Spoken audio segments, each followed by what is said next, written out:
Is Christian nationalism a thing in Australia?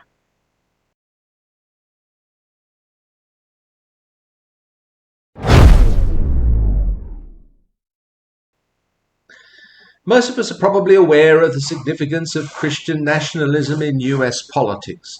Politicians like Marjorie Taylor Greene and Lauren Boebert openly declare that the government of the USA should be a Christian government, that the laws of the land should reflect Christian, by which they usually mean biblical, values.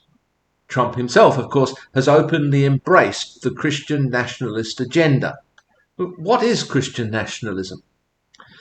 According to the Encyclopaedia Britannica, Christian nationalism is an ideology that seeks to create or maintain a legal fusion of Christian religion with a nation's character. Advocates of Christian nationalism consider their view of Christianity to be an integral part of their country's identity and want the government to promote or even enforce the religion's position within it. The goal is to privilege Christianity in the public sphere.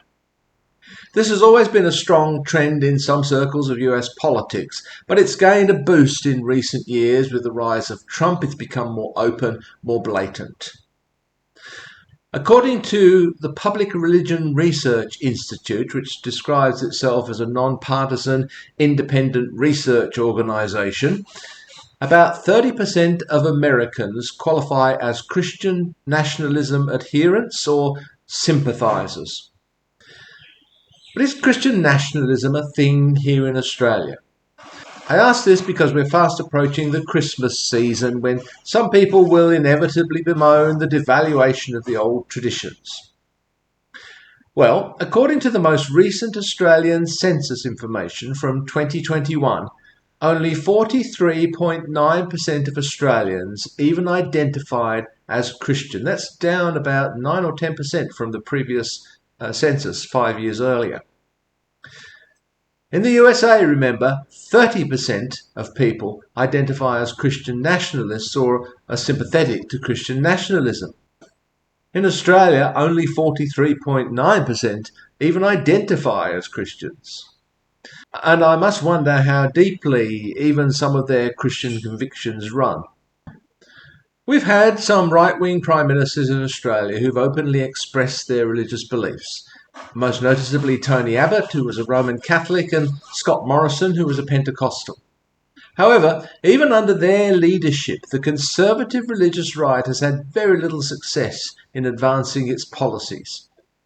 Same-sex marriage, for example, became legal in Australia during the term of a Conservative government.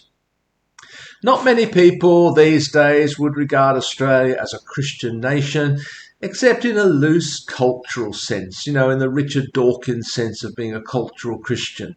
Certainly not in any deeply religious sense. It's worth noting that we've also had many prime ministers here in Australia who were openly atheist.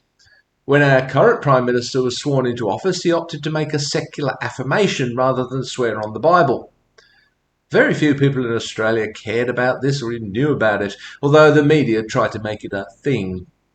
As far as I'm aware, the current opposition leader also doesn't identify as a Christian. It's not a question we even ask, by and large. Of course, there are a few annoying people who make a fuss about things from the perspective of the religious right. But even some of these are not especially Christian, I suspect. They protest against saying things like Happy Holidays rather than Merry Christmas, but I suspect they do this more out of some reactionary, curmudgeonly feeling than any strong Christian conviction. I doubt that they have any strong religious beliefs. They just don't like change in general. They prefer the good old days. They're hardly worth the title of Christian nationalist. So, no, I don't think Christian nationalism is really a thing here in Australia. Not yet, at least. If any people here do seriously want to establish a state governed by Christian or biblical values, they represent a tiny minority. We do have to be on the alert here, though, just in case US nationalism tries to establish an outpost here.